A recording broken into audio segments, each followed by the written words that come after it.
Hari Om to all the divine Atma Jyotis. Today we will be contemplating on Shloka 30 and 31 of Bhaja Govindam. So let us begin from Shubhaji. Yeah. Here Shankaracharya ji is drawing our attention as to how we can get our Atma Jnana, or he's talking about regulation of breath, withdrawal of senses. These may be our tools into how we can get our Atma Jnana. And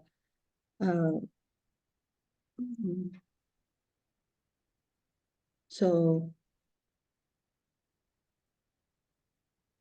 I would say these are all the tools, which is like regulation of breath, withdrawal of senses, inquiry consistent of viveka and vairagya into the inner self, the method of mind control. The mind control, yes, can be done through the through reciting mantras. These, or if all these are taken care, then automatically we can get the Atma Jnana, is what Shankaracharya is drawing the attention to. I would say, yeah, personally, I have benefited with the muttering of mantras, and it has helped in my mind control. Whenever my mind would get, rather, I would dwell in the past and think about all those things, I have always found help in muttering of the mantras. So that has helped me in getting back to my present state, and has helped me in a lot in discriminating what is eternal and non-eternal also. Yeah, that's it, sir, for this. Is there any view you want to share on what is pranayama and what is pratyāhāraṃ?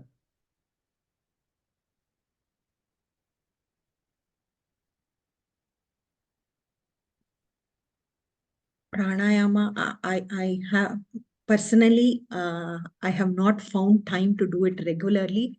So I don't know. I can't put much of my thought in that right now. Okay. Pratyāhāraṃ? Yeah. Withdrawal of senses, yes. See, the first, I personally found the first thing towards our control towards the thing is, I have started doing the Ekadashi Vrata.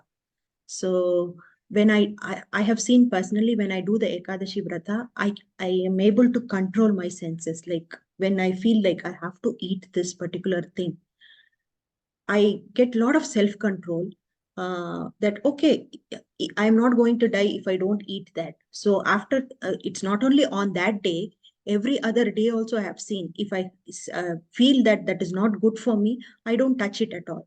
So that way, withdrawal of the senses, I can relate that to my starting of the Ekadashi Vrata, and then continuing it even in a daily life.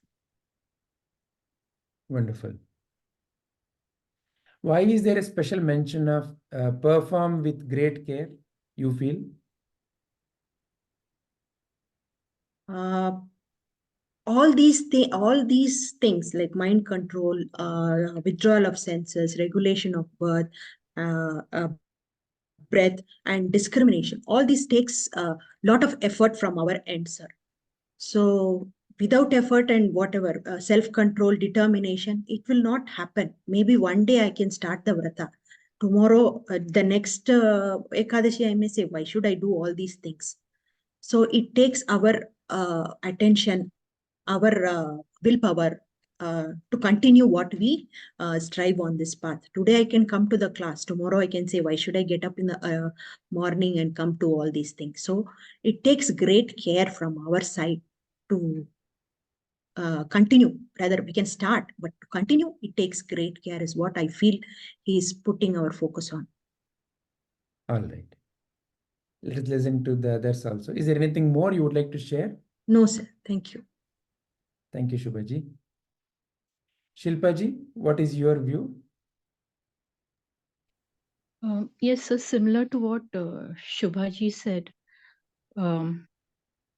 regulation of breath and withdrawal of senses, that is by doing yoga prāṇāyāmaṃ,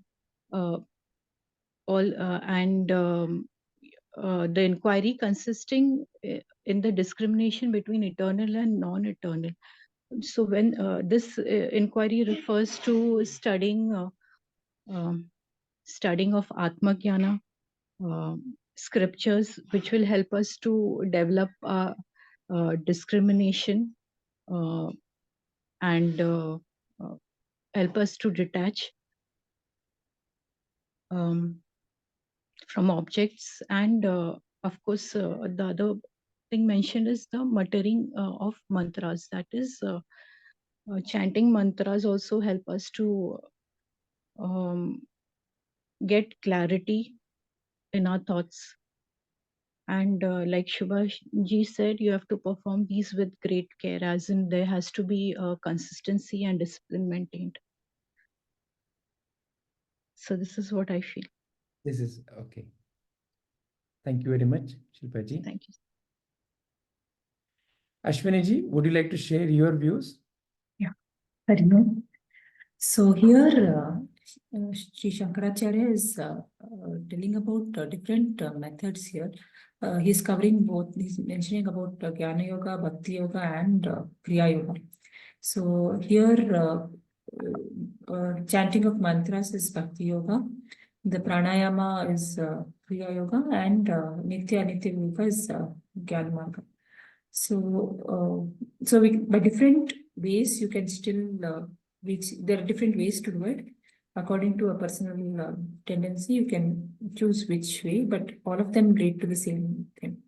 So first, the mind has to be calm. So whatever method which is doing it, whichever way which will bring it back to the present moment can be done. So like Shubhaji said, for some people, chanting mantras helps to bring back your mind, to bring back your focus from the past or the future, because the mind is very, very chanchal. It's very, it just fleets away in a moment's notice.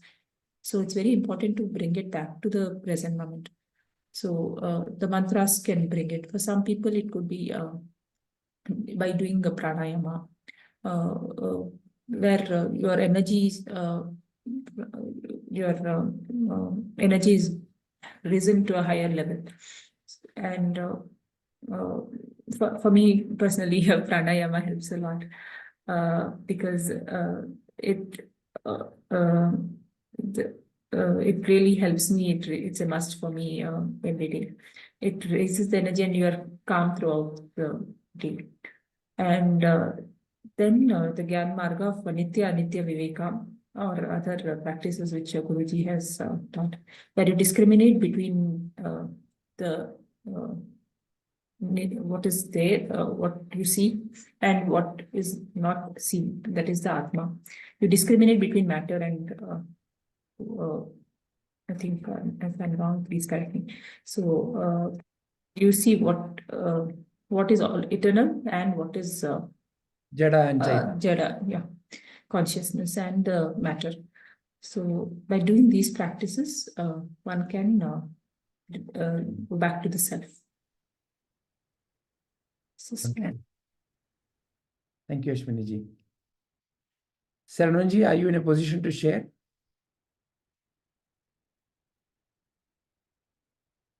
Okay. Yeah, Vijay, I can share. These are again the method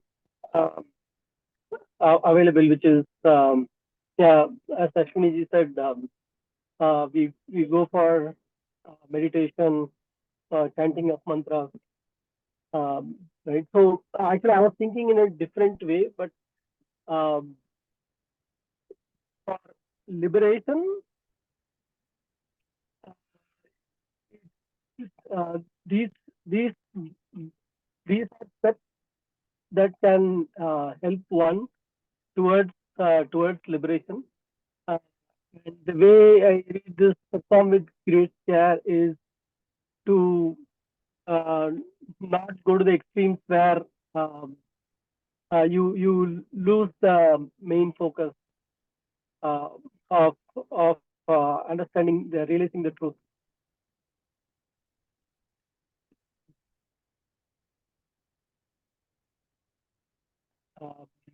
Yeah.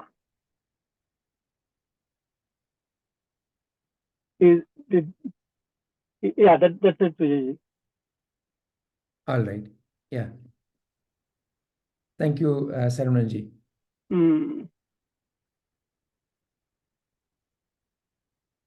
So when we ask the question, what is Atma Jnana and why it is necessary? And how do I attain it? So Atma Jnana is simply realizing your true nature, who you are truly, and to function with that sthirata, with that stability in the world. So how many times do you have to realize who you are? Only once. When it is done properly, it is only once. It is not like there is a practice needed. It is not that, every day I have to keep realizing.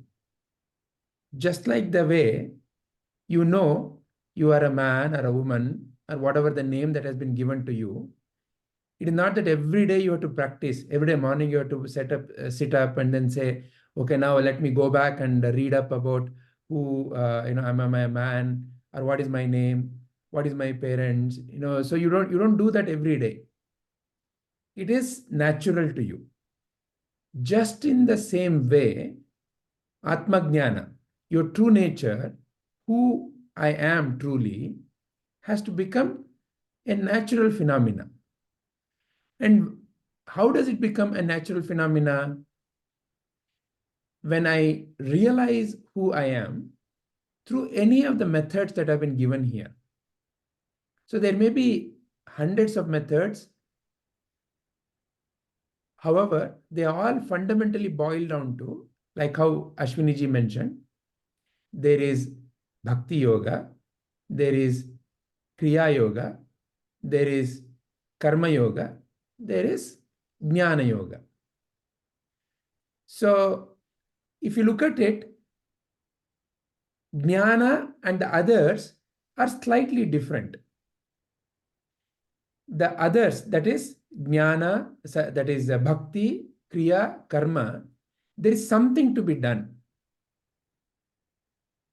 So for example, pranayama. I have to do pranayama so that my mind becomes peaceful. Or I have to bring self-control by practicing Ekadashi. Or I have to repeat Ramanama koti times. So there is some kind of a practice. So there are two distinct phases in which we can see these practices. These practices before the realization of the Jnana, or before the Atma Jnana, and after the realization of the Atma Jnana. So before the realization, when I'm in the path, depending upon the tendencies of the mind may be wavering. The mind may be seeking many, many things. So to be able to bring the mind into a sense of focus, these practices are extremely valuable. If you see the order in which Shankaracharya ji has also given, prāṇāyāmaṃ pratyāhāraṃ, nityānitya vivēkavichāram, and then jāpyasamēta samādhi vidhānaṃ. So first is pranayama.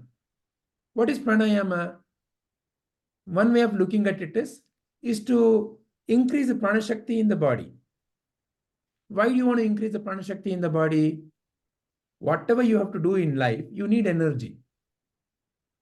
And in order to do whatever we want to do, we generally think eating the food is the main source of energy. So most often, our tendencies are towards eating. There is a 3-time meal, 4-time meal, 5-time meal. So a lot of focus on eating. So through pranayama, you can start realizing that I don't really need to eat that much. Number one. Number two, you also would have realized through pranayama, your mind also quietens. So it becomes ready for the jnana, because ultimately atma jnana, the only way to come out of the sense of suffering. Why does one start any of these practices? Because it's the sense of suffering. How to come out of the sense of suffering? Only through the right clarity. What is that right clarity? Atma jnana. And how do you prepare yourself for atma jnana? Okay, so pranayama. Then pratyāhāraṃ. So restrain your senses. Meaning what? Don't indulge. So the main indulgence that most of us have is food. These days, WhatsApp, Netflix. So pratyāhāraṃ is restraining ourselves away. It may be any kind of an addiction. Many a times, there can be coffee addiction, tea addiction, alcohol addiction, any addiction. Addiction is through the senses. One of the senses is so used to that particular aspect. So pratyāhāraṃ is training the mind to keep away from that temptation. Fundamentally, when I realize jnana, that particular thing I'm addicted to, and that thing is ruling my life, I can be free. But before I can realize through clarity, sometimes it helps to keep away. Pratyāhāraṃ. Then when the mind is ready, nityānitya vivēkavichāram, jnana from Sadguru. And what is the Sadguru's teaching? You are that. So what is you are that? What is stopping me from realizing you are that? The sense that I am something else. The sense that I am this constitution called body, mind, intellect, and whatever ideas I'm carrying about who I am, who I think I am, what the society has told me, all of that bundled as, who I think I am. You know who I am? That I thought, which is separate from the reality, a illusory I. That's the fundamental block. Who I think I am, what we call as the ego sense. The ego sense is the fundamental block. And the ego sense can be only removed by right clarity. Because the ego sense cannot be removed by any kind of a practice. Because practice without the right jnana can actually bolster the ego. Many a times people say, you know how long I can sit for meditation? Or I am such an avid practitioner of japa. I have been writing for 20 years now. So like that, it can actually bolster the ego without the right clarity of who I am. So all of these practices should bring you to that simple, fundamental question of who I am. And that I-ness, a sense of artificial I-ness, what we call as the ego, that has to be removed. That's why in the picture you see, there is a serpent which is eating its own tail, and at the heart of it, at the center of it is the I.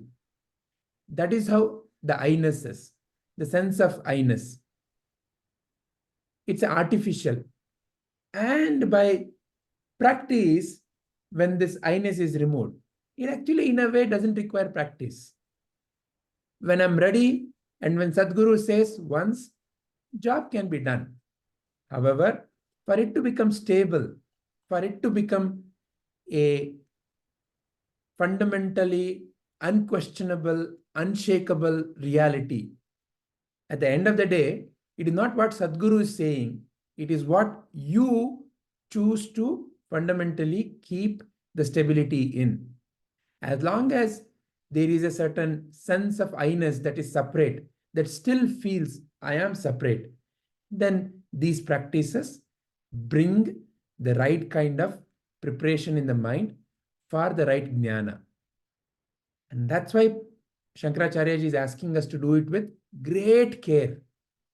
Even once, when I say with complete surrender and devotion, Rama, Vithala, that is enough. Because what is that name? What is that sound? That sound is ultimately carrying you to the divine. Because the sound, at the end of that sound, who is Rama? Who is Vithala? Vithala. And once when Vithala gets established, job is done. So that's why it's very important that I do it with complete attention, with complete care, with complete devotion. Any of these practices and any of these practice can open up the pathway to the ultimate, to the divine. Hari Om.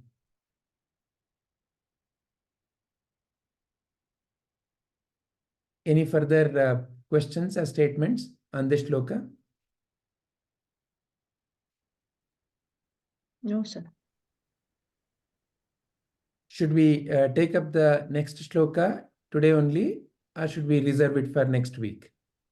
Sir, it's a continuation. We can finish it off, sir. We can complete today? Yeah. Okay. Would you like to share your views, Yes, Shubhaji? Once we are, once that becomes a regular, as said in the previous shloka, that our Atma-jnana is, can be realized with the help of a master, like Sadguru. Once we get that Atma-jnana through, with the help of Sadguru, our life becomes easy. And that is when we realize that God is not outside, but there inside us.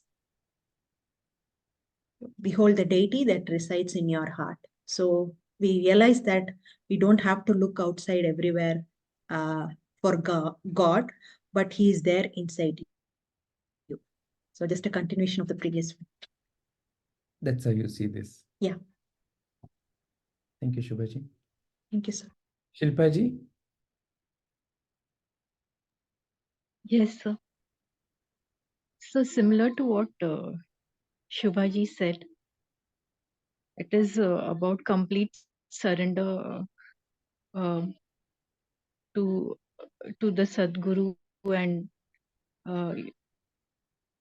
through discipline of sense and mind control, you will behold the deity that resides in your heart. So similar to what Shubhaji said. So when they said, behold the deity, so it's as if there's a deity and someone is beholding. So Yes, there is still, there is you and the deity. Is that how it is?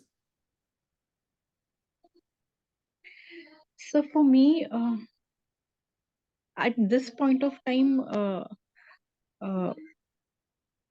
at the stage right now, I am.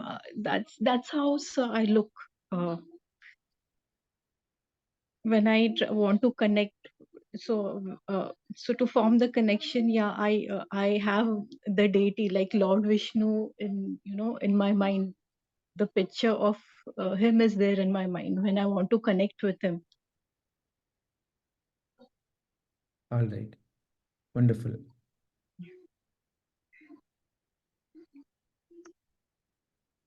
Thank you, Shilpaji. Thank you, sir.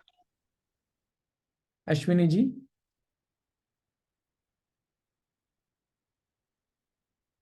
After all these, after all the regulations that has been followed, and the mind has been come into control, see, those are preparatory steps. But like Vijayji said, it's only jnana from a guru which can, by Shravana, Manana, Nididhyasa only then. And here, Sri Shankaracharya is telling the final step is absolute surrender. Only by surrender to a guru will you become free. That's the last, there is still, until then there is still duality. There is me and the guru. I am there is probably I am doing the japa. I am doing maybe that, or there is some sense of bhakta and the God. There is still the two-ness. There is still the separation. But when there is complete surrender, there is only the Guru. There is only the Lord. Only then then you will see there is only oneness. There is nothing else. There is only the Lord, which is there in everyone and in me also. Beautiful. So to be surrendered to the lotus feet of the Guru means what? You see there's only Guru there. You don't see anything else. There is one way, or you only see him. Everything is him. Whatever action I'm doing, whatever I'm talking now is I'm the instrument. It's happening through this. I'm not doing it. It's the Guru speaking through me, the Guru seeing through me. The Lord is doing everything. It's only happening, not even doing. It's happening that way. Or if you want to go down, you can say all the actions are happening through the instrument. Yeah. Very nice. Very nice. Thank you, Ashwini-ji. Sir, I have a question. Yes, Shubhaji. You asked about being devoted completely to the lotus feet of the master. Does it mean that we give up doership? Does it mean that? So the sense of I, what is the sense of I that one may generally carry? That I am a man, I'm a woman, I'm such and such, so on and so forth. And whenever we talk about what we are doing in life, we talk about, I did that, I did this, right? So it is this sense of I which also feels separate from the rest. So when I am whoever, let's say, for example, I'm a man, then, I may feel separate from other genders. When I'm a particular, let's say I label myself as a particular jati, nationality, then I may feel separate from other jati or other nationality. Or when I feel, I belong to this club, then I may be not belonging to other clubs. So it is this sangha. So it is this sangha that I become part of. I become then within that boundary. So I have to realize that I am truly the one who is beyond all this. I am not the label that I am carrying. So to realize that I am not the label that I am carrying, and the label is important for the so-called social life to happen. But the label is not who I am. I'm just carrying the label, and I can use any label, or I can also use no label. It depends upon the situation and the context. But to realize, to have that inner, deeper clarity that I am not the label that I'm carrying. I'm not the man, I'm not the woman, I'm not the guru, I'm not the shishya, I'm not the mother, I'm not the father. I am nothing. But in a way, I'm everything. Only when you're nothing, you can be everything. Now, this is the essential realization of what Sadhguru is teaching. Now, this realization, for it to become your and my living truth, it is not a matter of, okay, this is what Sadhguru has said. Then it is a matter of, I have become very sharp in hearing and remembering and repeating. That is not going to help me. To hold the DT means what? So we have this aspect called as darshana. We say, okay, did you go to the temple? Did you have darshana of the Lord? Darshana. Darshana means to see that within you. To really see that within you means I cannot have the place there. That sense of I which is separate cannot be there. Then only Lord is there. And that is not a matter of, okay, I am saying like that. That has to become a living reality. So in that sense, to be devoted to the master, in the beginning, it may be, okay, do the service. As I'm doing the service, the sense of doership and the sense of enjoyership slowly starts becoming weaker. And as that becomes weaker, because that is the one which is holding us tightly, the sense of I is held by three main threads: doership, enjoyership, and knowership. So once when the doership and the enjoyership loosens through service to the Sadguru, then the knowership can be dropped by right clarity of the teachings by Sadguru. So it is these three threads that bind us: the doership, the enjoyership, and the knowership. And all the three have to be cut. And that can happen only by the jnana and the bhakti that the Sadguru teaches. Is that bringing clarity to the question you asked? Yes, sir. Yeah. Is there anything more that anybody likes to share on this shloka 31?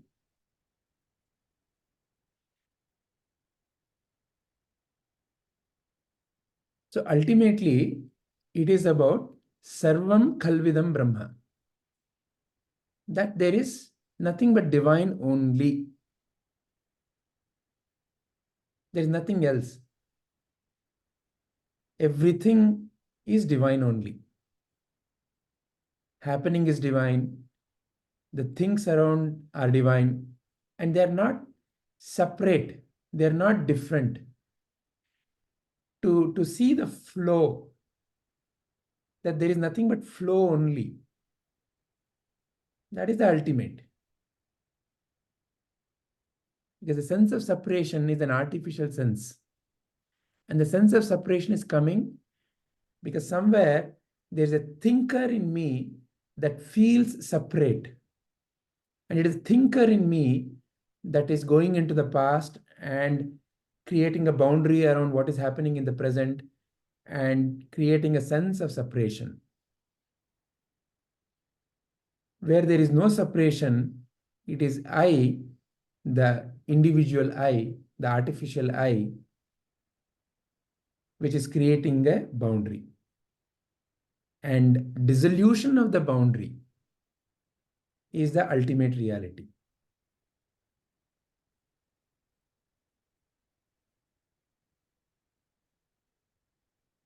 So to give up the small I means what? You're not going to lose anything. Because in our societal life, the tendency is to think of life in terms of winning and losing. What am I going to gain? So the one who is willing to give up the small I-ness, ultimately Kaveri becomes much, much bigger as a river when she decides, I'm going to merge with this ocean. It's only in the merging with the ocean that she becomes much, much larger. If she holds on to I am a Kaveri and I'm not going to merge with the ocean, then it will no more be called a river because it will also stagnate.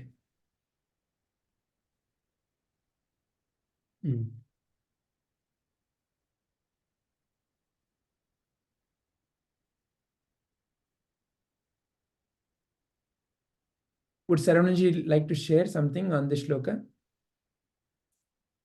Yeah,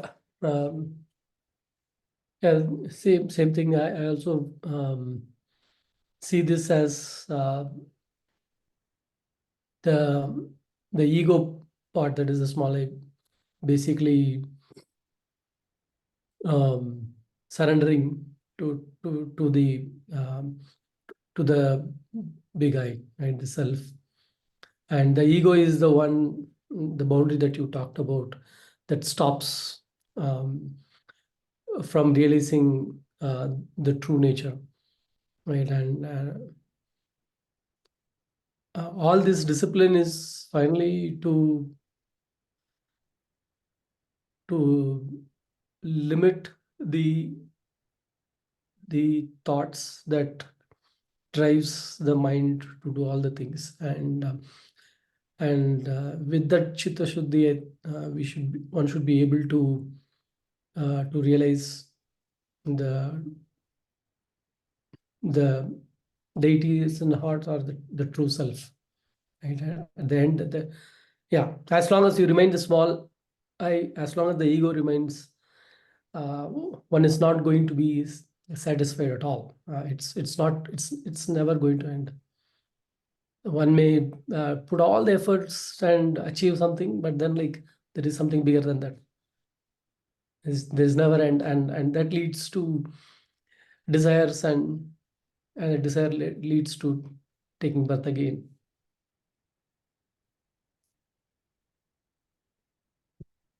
Yeah. Wonderful. And that kind of brings us to the last shloka, where again and again Shankaracharya ji is calling out. Anybody would like to share your views on this shloka?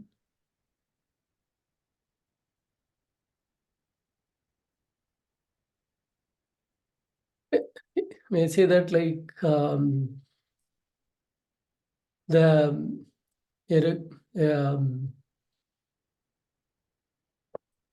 one who has not been introduced to Atmanyana is always thinking about self,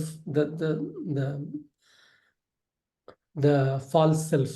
I have to do this, I am this, I am going through this, I am going to waking up to say that like if you keep focusing on the wrong I, you will never go anywhere. Wake up. It's like you will be in the dream all the time. And so this is like waking you up from the dream. Yeah. So here, so finally, it's the Lord which is the only thing worthy of thinking of all the time. It's our whole human birth is for this purpose. In all the other shlokas, what he has shown is Shankaracharya has shown is all what we see, all our relatives, friends, everything is fleeting. It's of no use. It's there for a transactional purpose, but your mind should be fixed on the self. When you're doing any work also, when like a lady who is carrying a water on her head, her mind is, our mind should always be on the self, no matter what activity we are doing. It's, you should know that you are the self. So always the Lord is the only thing which is worthy. Everything else is not worth brooding on, or your mind is not, should always be focused on the self. That is Wonderful. Shubhaji? Yeah, Sarunji. Yeah, this point of Ashwini reminds me of that scene in Mahabharata, where both Arjuna and Duryodhana are there to meet Krishna. And he says like, either you can take me or all my force, right?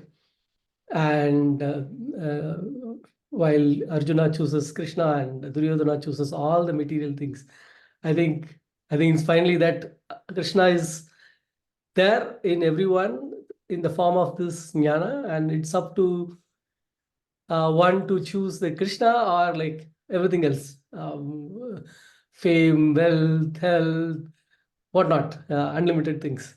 So done. Very nicely put. Yeah. Shubhaji? Yeah. In the end, all he's saying is just be in the self and adore the Lord. When he says that the Lord is nothing but the self inside you. So just pray on that and don't be a fool. That's it. Govinda, Govinda. That's it. Shilpa ji? Yes, sir. So I like the point which Ashwini ji made regarding, to focus on the Lord. That is what is worth. Rest, everything is not worth it. So yeah, that kind of resonated very well. Very nice. See the word Govinda itself. So the Lord of the group of the goes. So in a way, if you think of all the parts of your body, your mind as different goes, who is the one in whose direction everything is happening? So who is the Lord of this constitution called body, mind, intellect? Bhaja Govinda. Who is seeing all this? The go. Who is the one who is seeing all this? Who is aware of all this? Who is aware?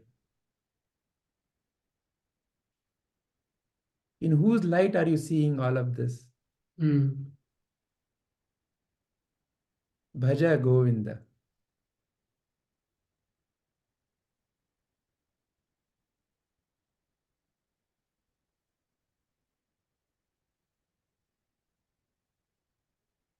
Wonderful. If there are no further questions or points, shall we conclude our Bhaja Govindam contemplation here? What you said just now was very eye-opener, Vijayji. It's all in his light that everything is going on. Everything is going on because of him, through him, in everything. Thank you, Vijayji. Let us offer our gratitude to Sri Shankaracharya ji and our Sadguru.